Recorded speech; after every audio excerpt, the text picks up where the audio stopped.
היי חבר'ה, ברוכים הבאים לפיקס השבועי של IGN. אני ענבר וזה המקום בו נסכם לכם את החדשות הכי חמות של השבוע. יש לנו פה הכל מהכל, אז שבו בנוח כי אנחנו הולכים לפוצץ לכם את המוח. זה היה נשמע טוב יותר בראש שלי.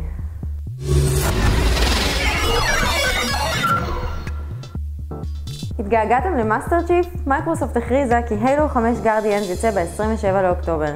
המשחק החדש קיבל 2 פרסומות, כל אחת מתארת עימות בין מאסטר צ'יף ללוק, אבל עם תוצאה סופית שונה.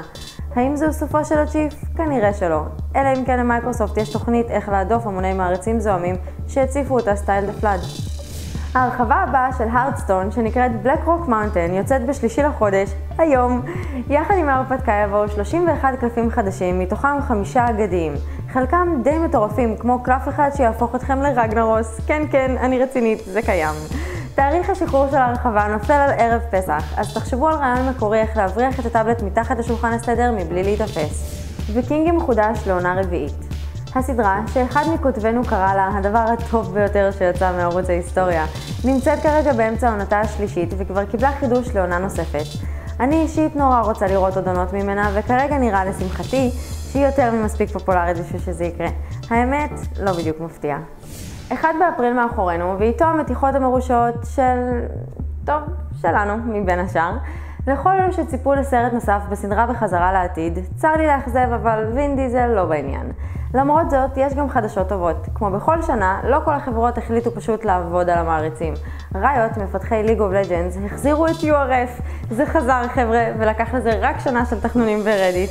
החברה אמרה מראש, כחלק ממתיחת 1 באפריל שלהם, שהם ישחררו מוד דומה בשם NERF, או New URF. רק שהפעם, במקום להפוך את כל הדמויות שלהם לאלים מהלכים, הם עשו בדיוק את ההפך, והחלישו את כולם ברמה כזו שכל מה שתרצו לעשות זה לשבור את המסך עם המקלדת.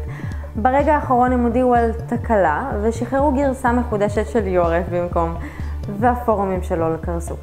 יודעים מה? בואו נעבור לדבר האחרון מהר, אני רוצה לחזור לשחק. אוהבים לרסק עצמות? רוצים לקבל על זה כסף? באמת? מה לא בסדר איתכם? ליגת הספורט האלקטרוני ESL הכריזה על הקמת ליגה מקצועית למשחק מורטל קומבט אקס. ההרשמה למוקדמות העונה תתחיל ב-19 לחודש, 5 ימים בסך הכל לאחר צאת המשחק. העונה תתחיל ב3 למאי עם פרס שבועי של $1,000, בעוד שמשחקי גמר בינלאומיים יתרחשו במדינת קליפורניה, עם פרסים בשווי של $50,000 לפחות. זה צעד גדול עבור הליגה שעד כה נהגה ליצור תחרויות למשחקים מוכרים שידועים כתחרותיים ופופולריים, לא לכאלו שאפילו לא יצאו. לא שאני מתלוננת כמובן, המשחק נראה תחרותי בערך כמו שהוא נראה ברוטלי. כנסו לאתר וצפו בסרטונים אם זה מעניין אתכם, ואיך לא. באותה הזדמנות תרשמו ביומן, 20 לאפריל, סינמה סיטי גלילות. IGN מארגנת אירוע השקה למורטל קומבט אקס, בו יהיה גם טורניר נושא פרסים, אז אל תפספסו. ולסיום, זה סוף השבוע וחלקנו מבלים עם בן או בת הזוג, אז הנה משהו שיכניס אתכם לאווירה. אני ענבר, ולעוד חדשות, כתבות וביקורות יישארו איתנו כאן ב-IGN.